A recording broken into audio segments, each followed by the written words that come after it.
이제 유동규가 수사 기록을 보면 장기적으로 2011년 이때부터 남욱으로부터 계속 이른바 시체말로 막 삥 뜯는다고 그러죠. 계속 돈을 이렇게 좀 뜯어오죠. 그러니까 자기의 지위를 이용해서.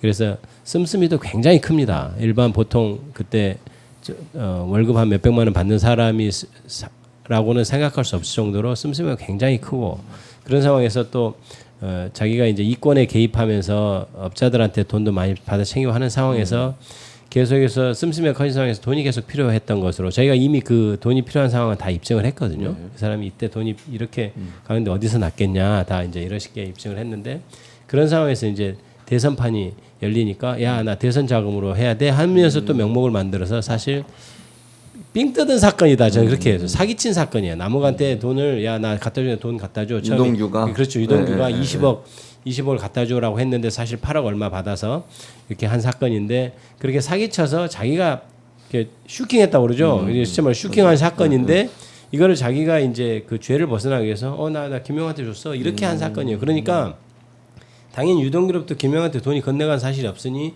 객관적인 자료를 다 보면 그게 맞을 수가 없는 거예요. 타임라인뿐만 아니고 여러 가지 그때 정황이 그렇고, 그다음에 돈이 또 유동규 갑자기 어디서 돈이 나서 뭐 이렇게 뭐 전세를 옮긴다는 여러 가지가 있잖아요.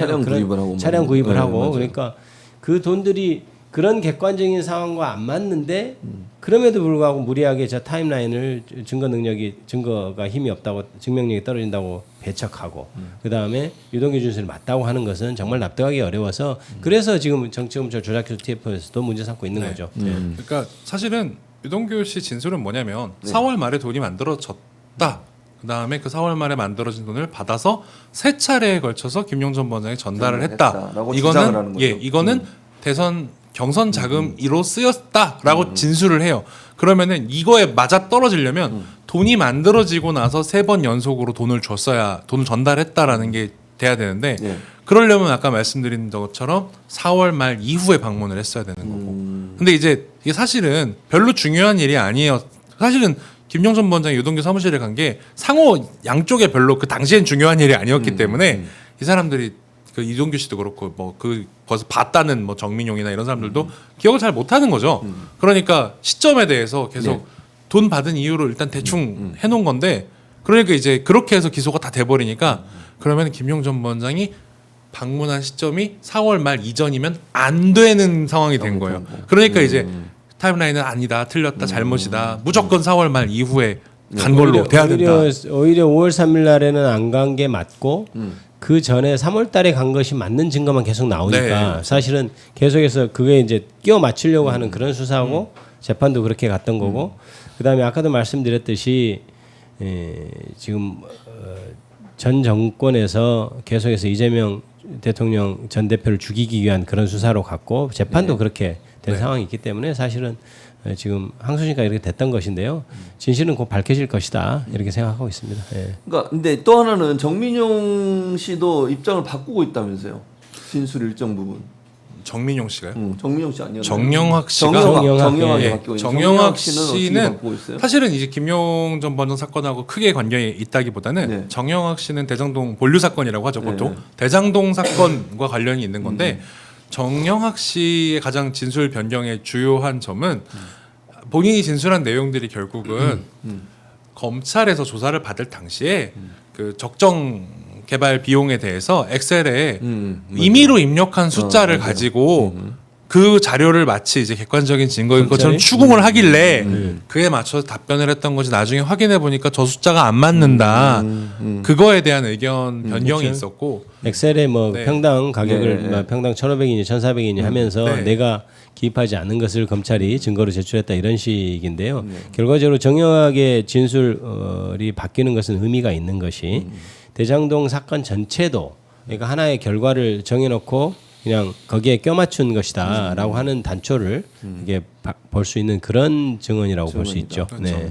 그러니까 대장동 개발 비리 사건이라고 만들어 놓고 이거는 이제 지금 이제 대통령께서 이재명 대통령이 마치 이거를 개발 비리를 통해서 막대한 그 원래 공적 영역으로 들어와야 될 거를 민간으로 돌리고 민간으로 돌린 것에서 이걸 소위 뭐 그때 당시에 많이 썼던 언론들이 썼던 표현이라면 저수지를 만들어서 맞아요. 그렇게 거기서 했었죠. 정치 자금을 뭐 정진상, 김용 등 이제 가까운 사람들을 통해서 받아서 정치 자금으로 사용했다가 사실 원하는 그림이지 않습니까? 그러다 보니까 이제 그 소위 말하는 대장동 개발비리 본류 사건과 그다음에 뭐 정진상, 김용 각 사건에 대해서 다 결국은 이 스토리에 맞게 진행을 해야 되는 거고서 주요한 역할을 하는 게 이제 뭐 유동규도 있을 것이고 남욱 뭐 마찬가지로 예전에 필요했던 뭐 김만배, 정영학 같은 사람들의 진술도 최소한 그렇게 맞췄던 거죠. 오죽하면 김만배 씨가 본인 재판 받고 끝나면서 네. 무죄 받으면서 3인 성호인데 내가 말을 안 해서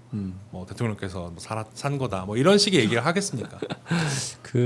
그런 이제 저는 그 사건을 처음부터 이렇게 보면서 어떤 왜그 촉이라는 게 있잖아요. 그러니까 사건을 봤을 때 느낌이 있습니다. 이게 이 사람이 정말 억울하구나. 이 사람 근데 맞는 것 같다. 이런 약간 네, 감이 네, 있는데 사건 기록을 읽어보고 그다음에 당사자를 만나봤을 때 이거 억울하겠는데 한 생각이 들은 사건이에요. 그런데 유죄 1심 유죄나고 2심 유죄나고 하면서 김용 부원장은 당연히 자기가 무죄 선고가 날 줄 알았어요. 왜냐하면 내가 실제로 받지 않은 게 맞고 그러니까, 네. 그러면 이미 검찰 법원에서도 이만큼 입증이 됐고 그럼 정상적인 사고방식을 가진 판사님이라면 무죄 선고를 해주겠지 했는데 두 번이나 자기 진술과 다르게 배신당한 느낌인 거예요. 그러니까 접견을 가보면 정말 이게 약간 사람이 화병 나서 저러다 화병 나서 정말 큰일 나지 싶을 정도로 너무 억울하니까. 너무 방방 뛰는 거예요. 그러니까 진짜 죄를 지은 사람은 그렇게 반응하지 않아요. 죄를 지은 사람이 유죄 판결을 받는 사람은 근데 저 옆에서 보기에 너무 안타까운 거예요. 그러니까 사람이 그러니까 막 내가 여기 갇혀 있는다기보다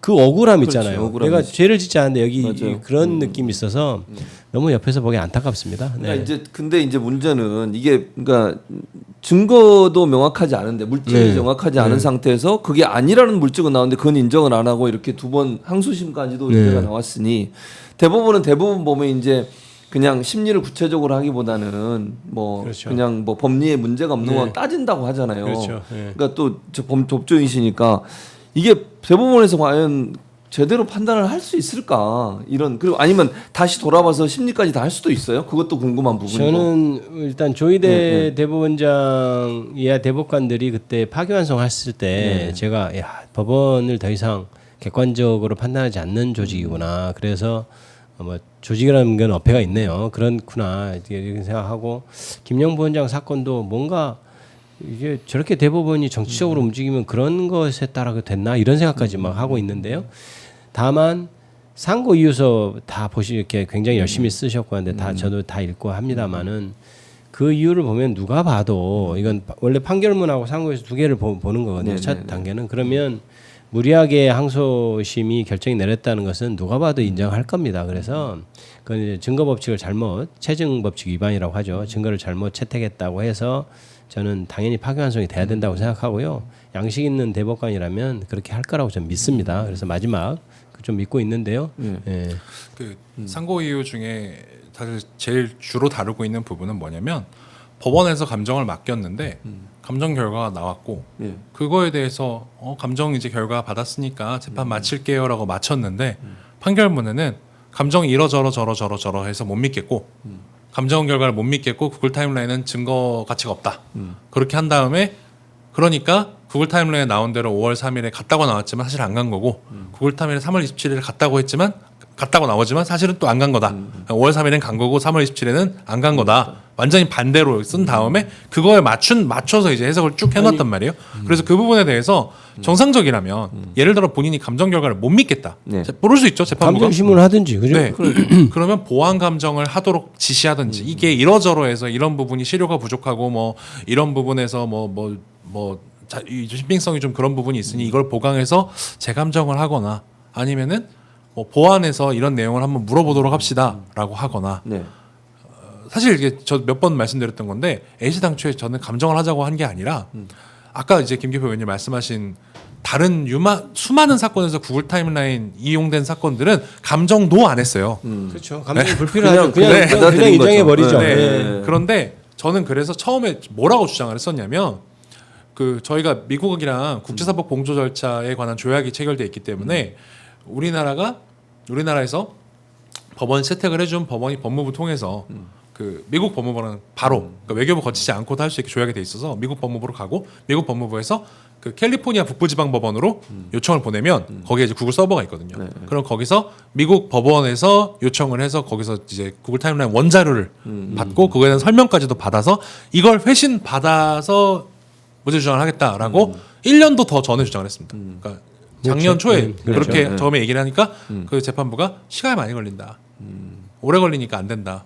근데 만약에 그거 했으면 지금 왔을 거예요. 그렇겠죠. 그렇죠. 예. 지금쯤. 그런데 오래 걸려서 안 된다라고 하니 그러면은 처음에는 그냥 우리도 내고 이거 보여줍시다라는 얘기도 있었어요. 보여주기만 하는 식으로 하자. 근데 저는 이제 그렇게 하면 뭐 또 핑계를 대서 수정을 했네 뭐네 할까봐 그래서 이제 감정을 하든 검증을 하든 아무튼 법원 형사소송법에 정해져 있는 증거 인정 절차를 통해서 이거가 왜 신빙성이 있는지를 논해보자라고 했는데 그럴 거 왜 사감정 2개나 내고 감정 신청해서 감정 결과 왔는데 그냥 내가 못 믿겠다 이래버리고 끝나버리고 그럴 거면 감정을 왜 합니까? 네. 아예 결과에 관계없이 안 믿겠다고 하면 그러니까요. 그렇지. 그 뭐하러 이해가 안 그렇게까지 돼. 하고 아니 그리고 3번 중에 마지막은 법원이 한 거잖아요.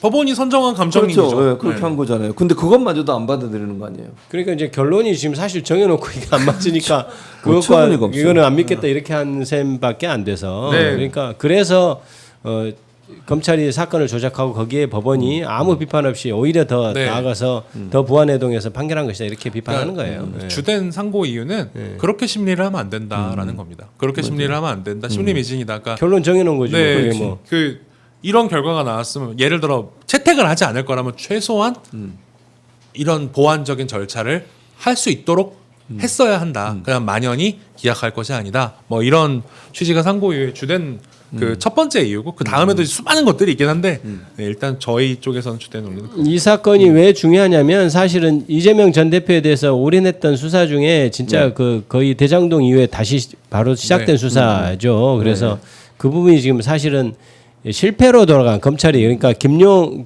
전 부원장 당연히 안 받았으니까 이재명한테도 관계 없잖아요. 그러니까 그렇죠. 나는 억울해 하다가 네, 이제 네, 끝난 네. 사건이니까 검찰 입장에서는 어떻게 보면 최종 이재명 어떻게 엮어야 되니까 실패한 사건이에요. 하지만 맞아. 이게 정말 정적 죽이기 수사의 딱 그 전형이거든요. 네. 그래서 이 부분이 실체가 가려지는 게 중요합니다. 그래서 저희들이 활동을 하고 있는 것이고요. 그 사실 거기서도 제가 느꼈던 거는 뭐냐면 원했던 그림은 감옥에 가둬놓고 그렇죠. 유동규도 처음엔 부인했어요. 그런 거 네. 없다고. 거짓 진술이라도 네.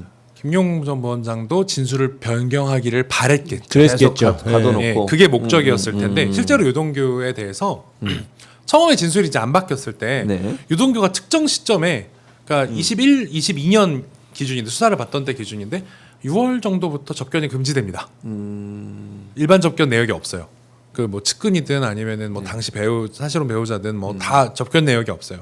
그 완전히 외부와의 접촉을 막아놓고 검찰만 만나는 거네요. 검찰과 이제 변호인만 만날 수 있었던 상황인데 그러다가 이제 9월달에 8월달 9월달쯤에 압수해 가죠. 이제 압수를 하는데 이제 거기에 압수 조서가 있는데 네. 그 압수 조서에 유동규가 실질적으로 사는 집을 압수수색한 거거든요.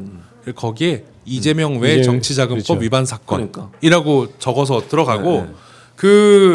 그리고 진술이 바뀌어요. 그다음에 그리고 진술이 나서. 바뀌고 유동규가 나오면서 김용 전 부원장이 들어갑니다. 들어가죠.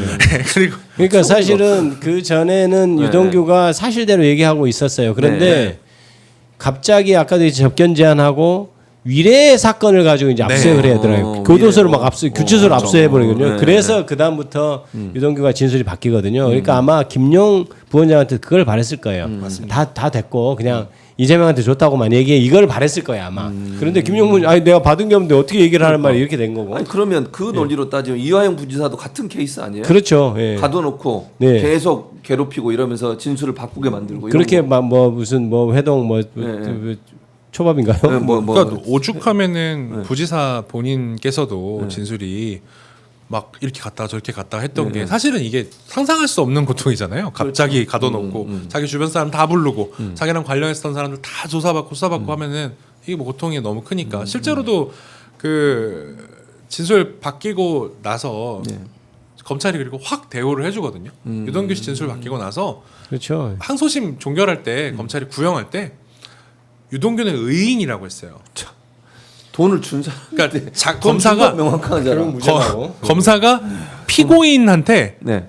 저 사람은 의인이다. 무슨 말도 안 돼. 그러니까 그 정말 보기 드문 광경이었고 그리고 이제 뇌물로 이게 입건해서 기소해야 될 것들이 다 지금 아예 기소조차 되지 않은 사건들이 꽤 많고 이동규는 그래서 대놓고 봐준 네. 그런 사건이 많이 있습니다. 대표적으로 봐준 부분은 네. 사실은 이제 1심에서 네. 이 사건 김용 전 원장 사건 1심에서 유동규가 뇌물죄가 무죄가 나왔어요. 근데 유동규 뇌물죄 무죄가 나온 이유가 뭐냐면 유동규는 받은 것 쪽이냐 준 쪽이냐 이게 판단을 다시 해봐라 이렇게 해서 무죄가 나온 건데 그러면 보통 네. 법원이 판단을 다시 해봐라라고 한다면 네. 판단을 다시 하죠 검찰이. 그렇죠. 네. 우리는 이런 것 같은데 이런 부분에 대해서 고려해 주십시오라고 하든지 우리는 이제 유동규는 그래도 저희는 준 쪽 같습니다라고 하든지 아니면은 유동규가 받은 쪽이라고 하면은 이렇게 변경을 해보겠습니다 이렇게 하든지 근데 그냥 가만히 냅둬서 그대로 무죄 나오게 해주죠. 확정되게 봐주는 거, 만. 그러니까 봐준 거잖아요. 네. 결국은 나쁜 짓을 한 사람은 풀어주고. 유동규를 너무 티나게 봐줬어요. 네. 진짜 그 부분에서 저희가 문제 삼을 겁니다. 그러니까 예. 검찰이 그것도 조작인 거지 결국 그렇죠. 그렇게 따지면. 그렇죠. 조작의 과정이고 그 하나의 큰 조작이죠. 안 하는 것도. 네. 예, 네. 안 맞습니다. 하는 것도. 예.